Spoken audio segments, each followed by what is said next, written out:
today we are going to be playing a game of musical statues. So find a friend or a sibling or maybe mum or dad or someone around the house with you and they can join along as well.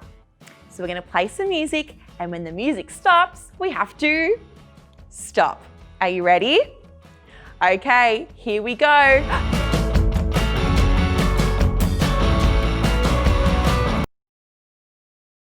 Oh, did anyone move? Anyone at all? All right, let's go again. Ready?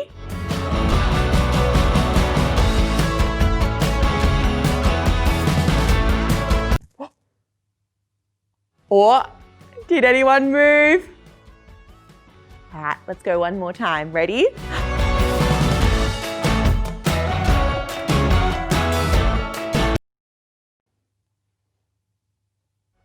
Well done, everyone. How did you go? Were you a little bit too wriggly? Thanks for playing the game with us. I look forward to seeing you soon. Hello, boys and girls. I have a question for you. Does anyone here play a musical instrument? Are you good at playing your musical instrument? Now, what if you compared you playing your musical instrument to someone who's been playing their instrument for years? You may feel like you aren't that good at playing that instrument. But what if you compared yourself to a 3-year-old child trying to play an instrument? Do you think you'd be better than them? We need to make sure that we make the right comparisons. In today's Bible story, the Israelites made a bad comparison. They saw their enemy and they were terrified. Why? Because they were comparing their enemy against themselves. The enemy were like giants and the Israelites felt like grasshoppers. That was a bad comparison that they made. That made them terrified. Instead, they should have compared the army against God.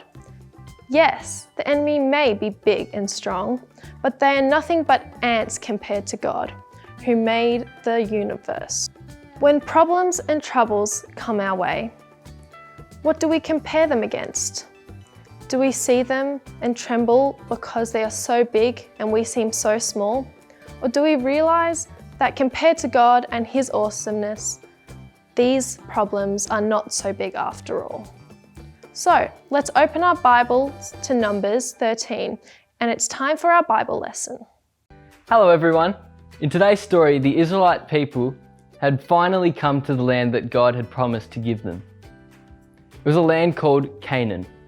And after many years of wandering in the desert, it was finally time to make their way to their new home.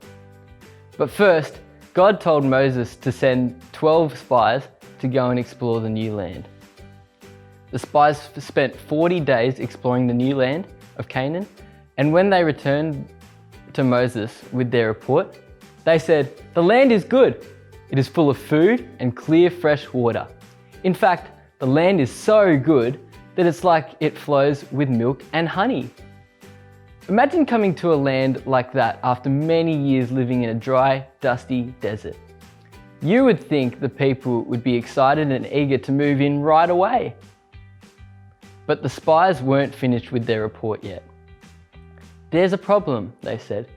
"People already live in this land, and they are big. They are huge. They are like giants, and we are like grasshoppers compared to them." Now the people were scared. They were comparing their enemies to themselves, giants versus grasshoppers, and they were convinced they would lose. But there were 2 men named Joshua and Caleb, and they said, "Do not be afraid. We can win the land that God has promised us." Why were Joshua and Caleb so confident and brave? Because they made a good comparison.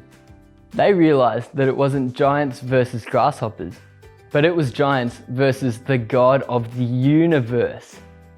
Looking at things that way changed everything. There's no need to be afraid when God is on your side. Do you remember our Bible verse for this term? Be strong and courageous. Do not be afraid or discouraged, for the Lord our God is with you wherever you go. Joshua 1 verse 9. Joshua took over from Moses and became the new leader of the Israelite people. And God spoke these words to him. God knew that there would be more giants for Joshua to face, more problems, and more things that seemed impossible. But if Joshua would only trust God and stay close to him, then things would go well. That is true for us too. No matter what trouble may come our way, we can stand strong and courageous, knowing that nothing is impossible for the God who made us and loves us.